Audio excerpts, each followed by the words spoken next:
Have you ever thought about how the decisions of just one person in charge can totally change the direction of a whole country? Well, we're about to dive deep into a story from the Bible that shows exactly that.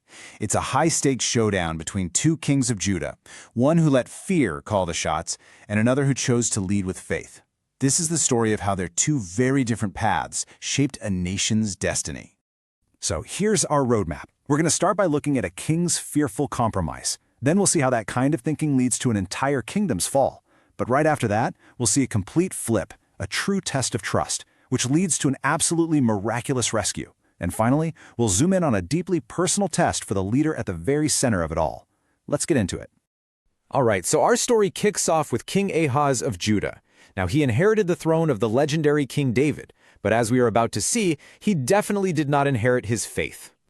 You know, what's really striking here is how the Bible just lays it all out on the table, right from the get-go. No messing around.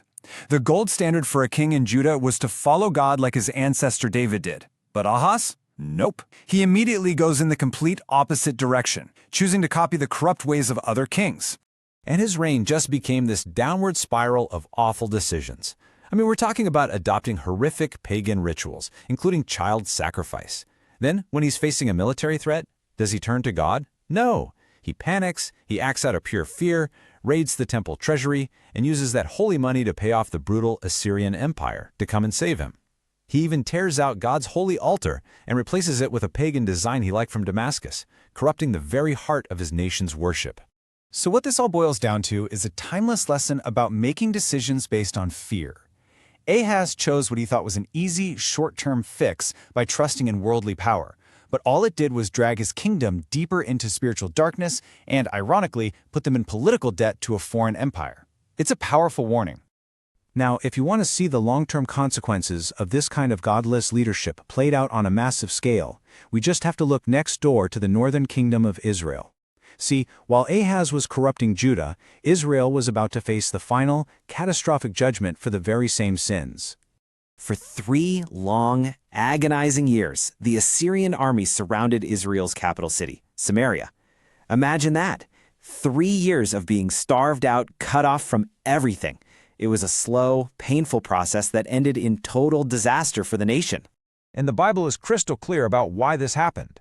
This wasn't just a random political event. It was a spiritual diagnosis.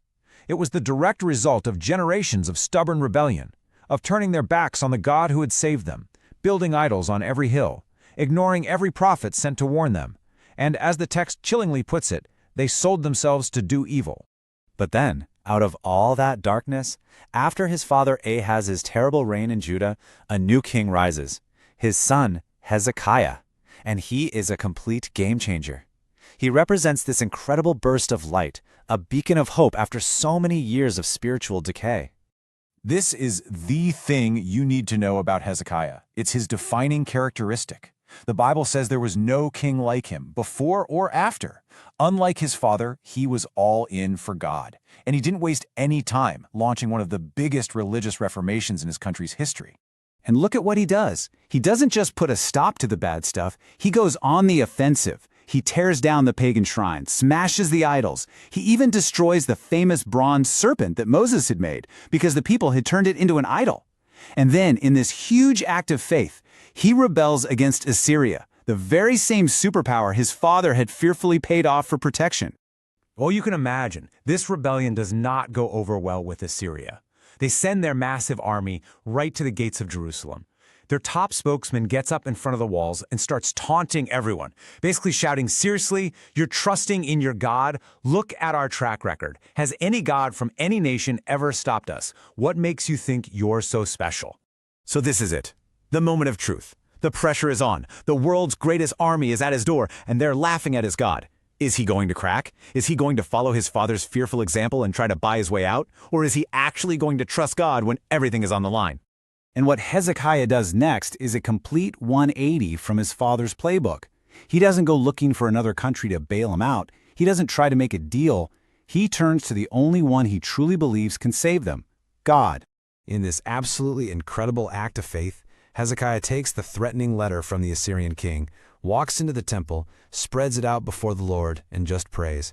And listen to his prayer. It's not just, "Save us." It's save us so that everyone on earth will know that you alone are God. It's all about God's reputation. And the answer to that prayer? Well, it's not a peace treaty or a clever military move. The response from heaven is swift. It's supernatural, and it is absolutely decisive. 185,000. Let that number sink in for a second. In a single night, the angel of the Lord moves through the Assyrian camp. The next morning, the army that had seemed invincible, the army that had mocked God, is just gone. Jerusalem is saved, and not a single soldier from Judah had to lift a sword. Now, after a mind-blowing national victory like that, you'd think it's smooth sailing, right? But the story takes a sharp turn and gets intensely personal. Hezekiah has faced down an empire, but now he has to face his own mortality. Hezekiah gets sick, so sick that the prophet Isaiah comes and tells him, "Get your affairs in order, you're going to die." But what does Hezekiah do? He turns his face to the wall and prays, reminding God of how faithfully he's tried to serve him. And amazingly, God hears him. He promises to heal him and add 15 more years to his life. And just to prove it, God performs this incredible sign, making the shadow on his sundial move backward 10 steps. But after being delivered from a superpower, and then delivered from death itself, a little bit of human weakness, a little bit of pride starts to creep in. And it leads to a huge, critical mistake. So some envoys from Babylon, a rising power at the time, come to congratulate him on his recovery. And Hezekiah's pride gets the best of him. Instead of giving glory to the God who healed him and gave him all his wealth, he gives them the grand tour.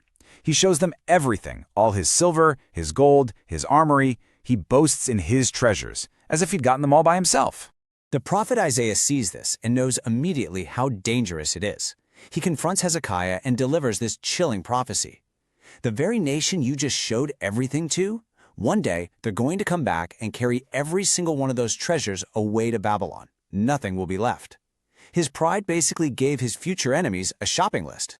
It's such a sobering way for his story to pivot, and it leaves us with this really tough question. Hezekiah was a truly great and godly king, and yet one moment of pride, one lapse in judgment, ended up paving the way for his nation's future destruction. It's a powerful reminder that even for the best of us, the fight against pride is never truly over. And so at the end of the day, this tale of two kings really boils down to a timeless and powerful choice. Ahaz chose the path of fear, and it led to compromise and bondage. Hezekiah chose the path of faith, and it led to miraculous deliverance. Their stories, right next to each other, really force us to look in the mirror and ask, when the pressure is on, which path are we going to choose?